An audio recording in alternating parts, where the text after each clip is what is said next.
ಚಿಕ್ಕಬಳ್ಳಾಪುರ ಜಿಲ್ಲೆಯ ರೈತನೊಬ್ಬ ಬೆಳೆದ ವಿಶೇಷ ಇಮಾಂ ಪಸಂದ್ ಮಾವಿನ ಹಣ್ಣು ಇದೀಗ ರಾಜಕೀಯ ನಾಯಕರ ಗಮನ ಸೆಳೆದಿದೆ. ಮುಖ್ಯಮಂತ್ರಿ ಸಿದ್ದರಾಮಯ್ಯ ಹಾಗೂ ಉಪಮುಖ್ಯಮಂತ್ರಿ ಡಿಕೆ ಶಿವಕುಮಾರ್ ಅವರಿಗೆ ವಿಶೇಷವಾಗಿ ಮಾವಿನ ಹಣ್ಣುಗಳನ್ನು ಉಡುಗೊರೆಯಾಗಿ ನೀಡಿ ರೈತ ಪುಟ್ಟು ಅಂಜನಪ್ಪ ಗಮನ ಸೆಳೆದಿದ್ದಾರೆ.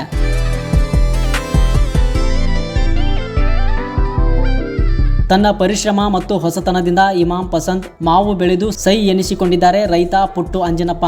ಉತ್ತಮ ಗುಣಮಟ್ಟ, ಸಿಹಿ ರುಚಿ ಹಾಗೂ ವಿಶೇಷ ಸುವಾಸನೆಯಿಂದ ಈ ಮಾವು ಇದೀಗ ಭಾರಿ ಬೇಡಿಕೆ ಪಡೆದುಕೊಂಡಿದೆ. ಚಿಕ್ಕಬಳ್ಳಾಪುರ ಭಾಗದಲ್ಲಿ ಬೆಳೆದಿರುವ ಈ ವಿಶೇಷ ಇಮಾಂ ಪಸಂದ್ ಮಾವುಗಳನ್ನು ಮುಖ್ಯಮಂತ್ರಿ ಸಿದ್ದರಾಮಯ್ಯ ಹಾಗೂ ಉಪಮುಖ್ಯಮಂತ್ರಿ ಡಿಕೆ ಶಿವಕುಮಾರ್ ಅವರಿಗೆ ರೈತ ಪುಟ್ಟು ಅಂಜನಪ್ಪ ಉಡುಗೊರೆಯಾಗಿ ನೀಡಿದ್ದಾರೆ.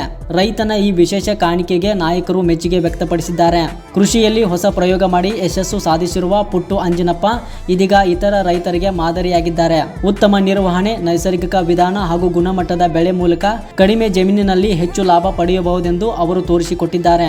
ಸ್ಥಳೀಯ ಮಾರುಕಟ್ಟೆಯಲ್ಲಿಯೂ ಇಮಾಂ ಪಸಂದ್ ಮಾವಿಗೆ ಉತ್ತಮ ಪ್ರತಿಕ್ರಿಯೆ ಸಿಗುತ್ತಿದ್ದು, ರೈತನ ಸಾಧನೆಗೆ ಎಲ್ಲೆಡೆಯಿಂದ ಅಭಿನಂದನೆಗಳು ವ್ಯಕ್ತವಾಗುತ್ತಿವೆ. ಒಟ್ಟಾರೆ ಕೃಷಿಯಲ್ಲಿ ಹೊಸತನ ಅಳವಡಿಸಿಕೊಂಡರೆ ಯಶಸ್ಸು ಖಚಿತ ಅನ್ನೋದಕ್ಕೆ ರೈತ ಪುಟ್ಟು ಅಂಜನಪ್ಪ ಉತ್ತಮ ಉದಾಹರಣೆಯಾಗಿದ್ದಾರೆ. ಇಮಾಂ ಪಸಂದ್ ಮಾವಿನ ಮೂಲಕ ಇದೀಗ ರಾಜ್ಯ ನಾಯಕರ ಗಮನ ಸೆಳೆದಿರುವ ಈ ರೈತನ ಸಾಧನೆ ಇತರ ರೈತರಿಗೆ ಪ್ರೇರಣೆಯಾಗಿದೆ.